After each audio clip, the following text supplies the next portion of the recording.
Okay guys, we're gonna be showing you how to remove the crossover pipe on a C5 Corvette. Actually the C5 and C6 from 2004 and up come with this metal crossover pipe. It's the same for both cars. So we're gonna be showing you how to remove it. The important part of this is when you pulling this out, if you're not careful, you will break the neck out of inside here, corners on both sides. You will break the neck of the interior hose. It's a plastic hose, it's very fragile, and if you're not careful, you'll break the neck of it, and then it's gonna cost you a lot of money to replace also the interior fuel tank line. A lot of people have issues with those. So if you need to replace the fuel pump, you have to remove the fuel tank that is underneath here. We're not gonna show you today how to remove the fuel tank. That will be another video, but the most important part is showing you guys how to remove the crossover pipe. Now, very easy without a transmission or in here. If you have an automatic transmission, most likely you're gonna have to drop everything down to be able to remove this.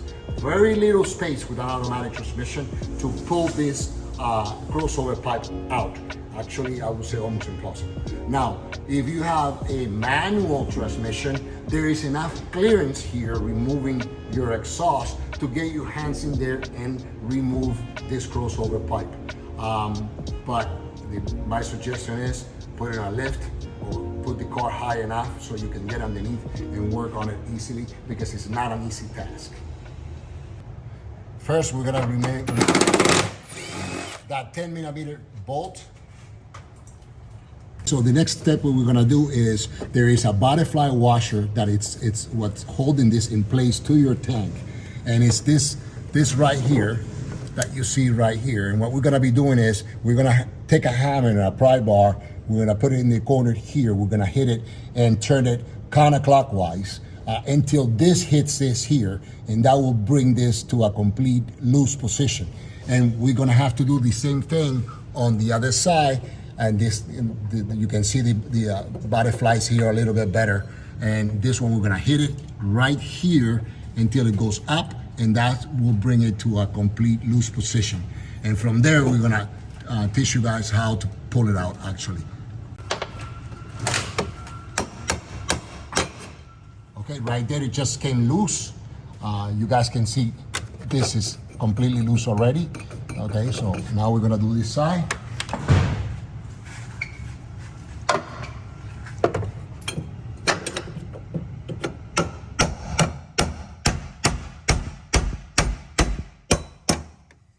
Now that one came loose. As you can see, it's very easy to do right here in a lift with no transmission. So you can imagine with a transmission in there, it's gonna be a tight spot. And like I said, if you have an automatic transmission, you gotta be thinking about dropping the entire bottom rear end of the car to do the work. If you have a manual, there's a little bit of room to do this. Now, once we remove the tube, okay, this is how we're gonna do it. And gotta be careful with your hands. When you pull this down, you have to keep this straight.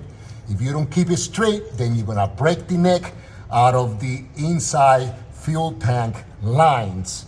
And like I said, those lines are hard to find. They're becoming very hard to find. As time goes by, they're becoming harder to find. And they're around 250 each side. So we're gonna wiggle it, pull, wiggle, pull, it comes right out. Then you're gonna see the line inside. Keep it straight. And now what you wanna do is disengage it from inside. And now try to get my hand in here, twist it until it comes right out.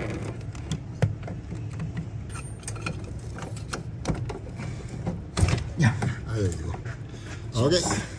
As you can see, it's really hard sometimes to remove it. In this case, we chose the wrong car to show you guys, because it usually comes out easier than what it did. But still, you gotta be careful because if not, you will break those nipples. Also, you will break this hose right here on the neck.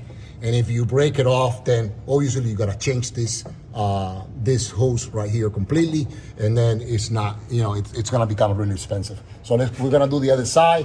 Hopefully it comes out a little bit easier than this side.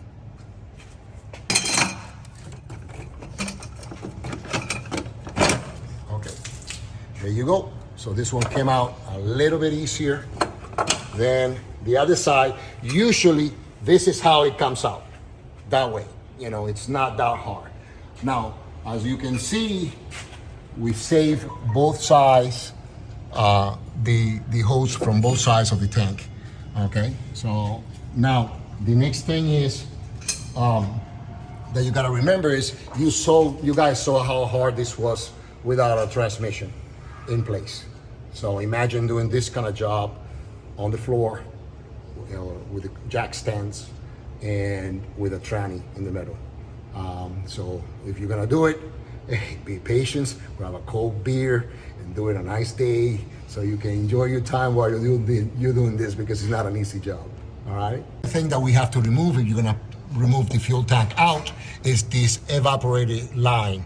Now this line, we're gonna show you how to take it out. There's a clip on each side of them that you need to compress and pull at the same time, and this will release it from the neck of the tank, and then you can remove your tank. To remove the tank, you gotta take all these bolts out, take this plate out, and then the tank will just drop. The Evap line it looks like this line right here. Now this one is missing. If you can get close, if this one is missing, the little clip that goes here. But what you do is you compress or press on the clip itself. That's gonna make the ends widen, and then you can just pull it out. Okay, so the task is just pushing down on the clip is gonna open on the bottom, and then you can pull it out. Okay, that's the way to remove this line right here, which you're also going to need to be able to remove the fuel tank out. Like I was showing you guys before, this is actually the same hose, the same type of clip on the hose for your Evap. And if you press on the top, you'll see how the two molars inside will open up.